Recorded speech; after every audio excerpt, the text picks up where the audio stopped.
Tom. And I'm Molly. Welcome to Friends at Gameology, hosted by friends at Gameology.com. Reviews for science. In 7 minutes or less. Charterstone.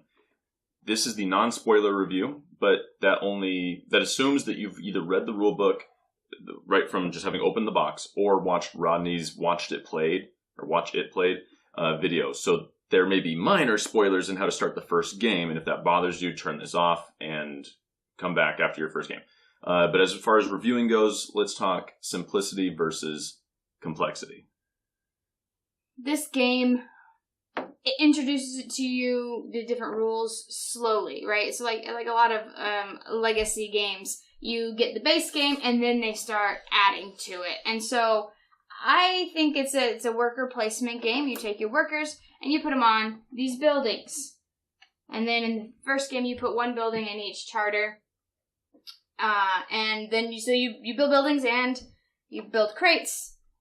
You go to them. I think it's simple because it introduces you bit by bit. So I think this is a little more complex than that because of how many upgrades or updates happen to the game as you progress. In the end, I still found myself going to the rulebook and saying, can I take back my turn? I totally forgot something. With a lot of moving pieces. So I think this goes towards more complex than simple. Luck versus strategy. Oh man. This game, it's a worker placement, so it's a lot of strategy. Where do you go? What strategy do you want to pursue? There's a lot of different ways to get points. There's a track here. There's when you do these 3 top actions, there's this track over here. There's different ways to get points. So you put tokens on them to get you those points, and you build buildings to get you points. So because of that, what strategy are you going to pursue? Are you going to try to build a ton of buildings to get a bunch of resources to do that? Are you going to try to complete objectives? What are you going to try to do? So I think it's strategic, but there are decks of cards you draw from. Do you get the building that complements your charter? I don't know. It's a lot of strategy, a lot of luck that goes into it as well. This game was won the most. Like, we played an entire campaign, 4 people, 12 games, and it was won the most by the person who was the most strategic. That wasn't me, but it was the person who was the most strategic. So, like, the person who won, used 7 of the 12 games were won, right? So that may have been Molly. I'm not saying. I won't spoil for you who won, but it was one person won 7 of the 12 games, and that was because she played the most strategically. So strategy is here. It is a strategic game. However, because of the shared cards, and you'll see this in Rodney's video, laying out the cards and whatnot, that sometimes you get lucky. Sometimes the card you need is right there. Or sometimes the card you need is right there, and it's not your turn, and someone else takes it, and you are hosed. It's over. It's all over. The sky is falling. There's a single die that you can use as the Charterstone that determines some minuscule amount of luck, but then again, it determines the starting player, which we were talking earlier, and that to me is pretty lucky because that is very important. Who the starting player is and where you are in relation to that starting player. So I think it has a good balance of both strategy and luck. Fun versus boring. This game is super fun for 2 reasons. Reason number 1, it's a legacy game. I'm predisposed to like it because I like the aspect of changing, I don't know, like cards or board or box or whatever it is you change in a legacy game. I like those permanent changes, and especially in a competitive legacy game where I'm not working with somebody, but I'm making a change that may become a stumbling block to someone else, and they have to overcome that in some way. And so there's that aspect. I think legacy games are just cool by the nature of themselves.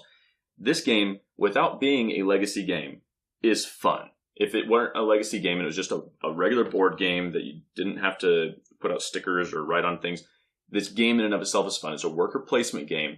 It's enjoyable in the same way Euphoria is enjoyable when you put out a worker and you can bring back all of your workers, or someone can bump you and you get your worker back, and so you're trying to maximize the opportunity to keep your workers out to get more resources to turn into more points. So it's an engine building game. It's a worker placement game, and as non-spoilery as I can get, the strategy makes it super fun. Trying to race it to the end, trying to keep it from ending because you know you're not going to make it, watching everyone else's strategy, trying to make it so they send your people back.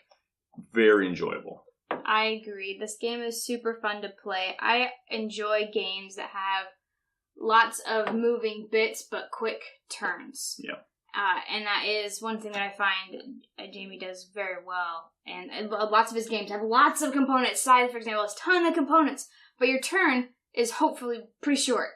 And so I really like that. It means it's going to come back to me. And hopefully by the time it's come back to me, I can do something. It's a similar thing here where there's a lot of moving bits. There's a lot of ways to get points. Or a lot of different ways to get points. And a lot of things, like Tom said, a lot of different strategies that you can pursue. But your turns are super quick. And so you're like, okay, done. I mean, it might be like, okay, open this, and now you gotta, figure out what to open and whatnot. That takes the longest, but that's not even that long. And so I really like those games. And I think I like worker placement games that are quick. If that makes sense? Because I know some can go long, and I don't think I like those when it's not my turn for 10 minutes. Board Game Geek rating, what would you give it? I would give this a 10 out of 10. I'd go 10 out of 10. I enjoyed myself every time I played, and I would play it again. Yeah, I'm interested. If I did play it again, I'd want to play with someone new, and I'd want them to make some of the decisions for me so I didn't railroad them by knowing some of what already happened. I even want to play ours. The same people? Yeah, it'd be interesting. Yeah. I don't know. So, we are friends at Gameology, and every time we get to multiples of 500 subscribers, we give away a free glitter painting of your favorite geeky thing. So subscribe now on YouTube. Could be you that wins. Charterstone, we've presented the evidence. You be the judge.